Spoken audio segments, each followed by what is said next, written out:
I did not take the path that I had planned. I took a shortcut, and honestly, it has made all the difference. Welcome back to Making Everyday Magic. My name is Shauna, and if you are new here, we are a homeschooling family of 4 in our 7th year of homeschooling. We have a 6th and a 2nd grader for the 2023-2024 school year, which is rapidly drawing to a close. Today, I wanted to come on here and just inform you or remind you, depending on where you're at, that shortcuts can mean success.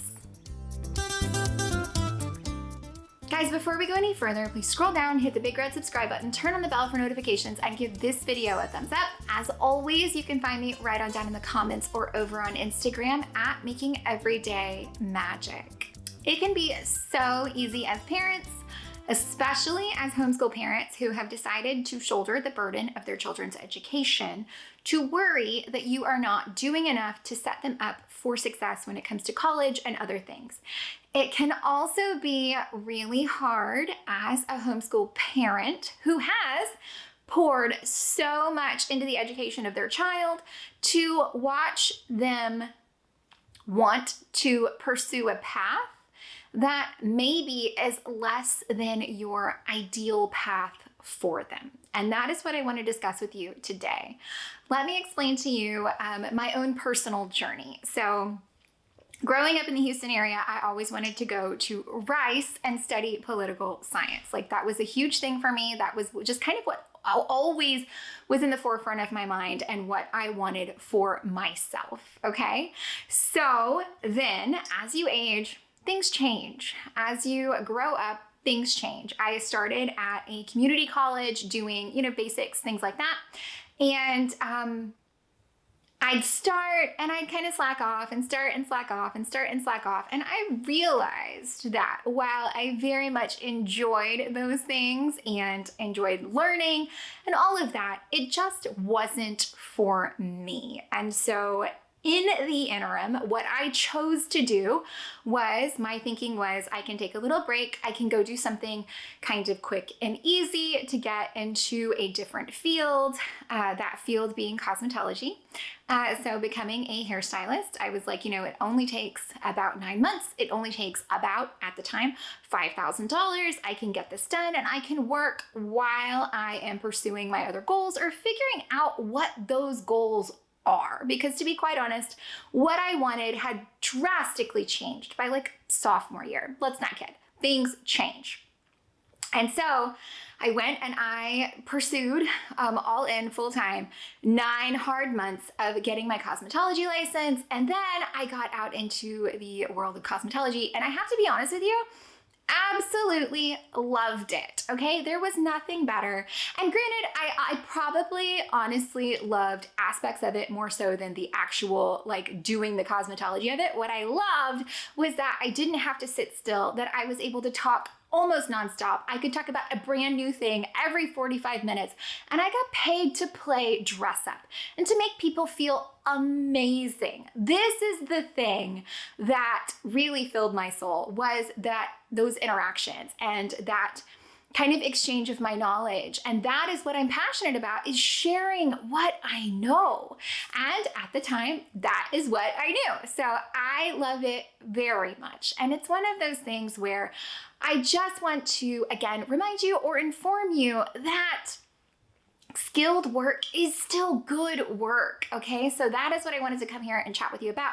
Now, the motivation specifically for this video, you guys know I am in a lot of like online Facebook groups and homeschool things, and I'm sure we all are, right? Because it's nice to have that community and to see questions and bounce answers and things like that. In one specific to Texas, there was a parent who was asking the question, I have a child who is 17, is in her sophomore year, and I worry that when she turns 18 in public school, she will drop out. So what can I do as far as choosing to homeschool? What can I do as far as choosing to homeschool that will allow her to graduate and go to college? And so then somewhere in the course of the conversation, and I don't remember if it was in the original comment or not, she mentioned that her daughter wants to go to cosmetology school. Here is the advice that I gave, and that I hope is valuable, because in reading this whole thing and giving this advice was when I came up with the idea for this video, because I think it is so important. If your child knows their path, and that path does not involve brick and mortar, traditional 4-year bachelor's college experience, don't force that on them, to be absolutely honest with you. If your child knows that they want to go into HVAC or, cosmetology or some other skilled work program, frequently those programs are not something that requires a high school diploma, which in the state of Texas, we issue ourselves, so it doesn't matter.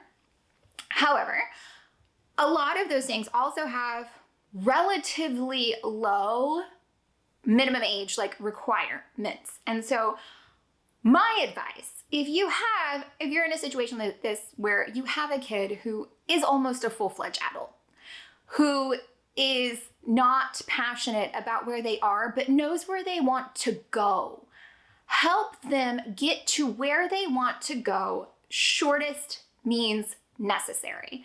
Now, my recommendation was that this parent pull them out of school, talk with a local community college, because I'm always going to advocate for taking licensing, any kind of skilled programs, doing this through a local college. There are a lot of things, like especially in cosmetology, there are like beauty schools that pop up and phase in, fizzle out so quickly. They're not incredibly reputable. They don't give you a stellar education. And then there are also a lot of things like cosmetology schools where it's like, name brands. So Paul Mitchell, Aveda, which aren't any more worth their weight in gold than a good, solid community college program. So I'm always going to advocate community college program, because then you can turn those classes, those credits, into something more if you choose. So I'm always going to advocate for looking for skilled worker program through a local community college. So my recommendation again was puller. Talk with your local community college cosmetology program and find out what you need to do, because this took place, I want to say, like in February.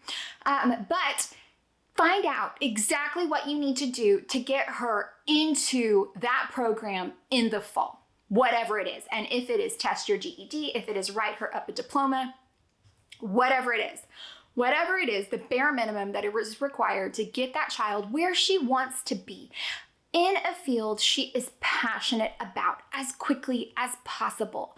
We all think that we all have to follow this path of college or a high school diploma into college, into something more. Not everyone needs to go down that route. And I can tell you, as parents, I know that you are thinking the potential for your children. You want a doctor, you want a lawyer, you want an architect. You don't want a cosmetologist or an AC tech. Nobody's like, man, I really wish my kid will grow up and work really hard for the money that they earn. A lot of people are wanting those white collar professions for their children. But coming from someone who is a skilled worker, I can tell you, I know a lot of hairstylists who make 6 figures. There is nothing wrong with choosing skilled work, and there is nothing wrong with encouraging your child to choose skilled work. I am going to tell you to make smart decisions. Again, choose community college so that they can always convert those into credits if they choose. Little things like that. Do your homework, do your research, make sure you're covering all of your bases, talk with those admissions offices, and find out what is the bare minimum you need to get them on their way.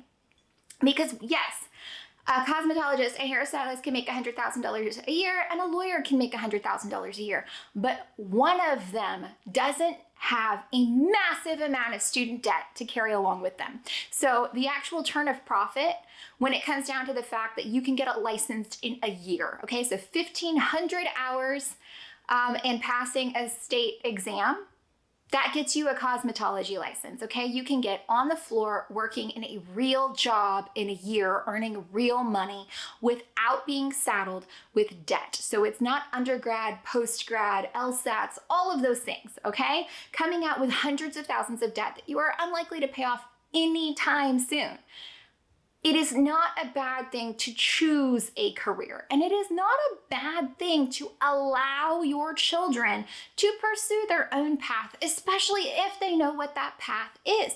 I'm not saying that you should just let them willy-nilly do whatever, but I'm saying if they are passionate, if they have real goals, help them reach them. At the very minimum, you don't have to pull the trigger on anything, but help them research them. Let them know what feasibly goes into that. Do your homework together as a family, and then let them go confidently in the direction of their dreams, because this isn't your life. This is their life. You are a tool in their tool belt, okay? So you are here to provide them with an education, with guidance to get them to adulthood. You are not here to live that adulthood for them. And a lot of people really struggle, again, with the thinking that your kid might not go to four-year college. So what? Four-year college isn't even all that anymore, okay? Now you have to have some sort of post-degree because everybody's got a four-year degree, so it does not any longer make you special. What it does do, in a lot of cases, is saddle people with a massive amount of debt. So all I'm saying is think outside the box. Allow your children to take shortcuts if shortcuts is the right choice.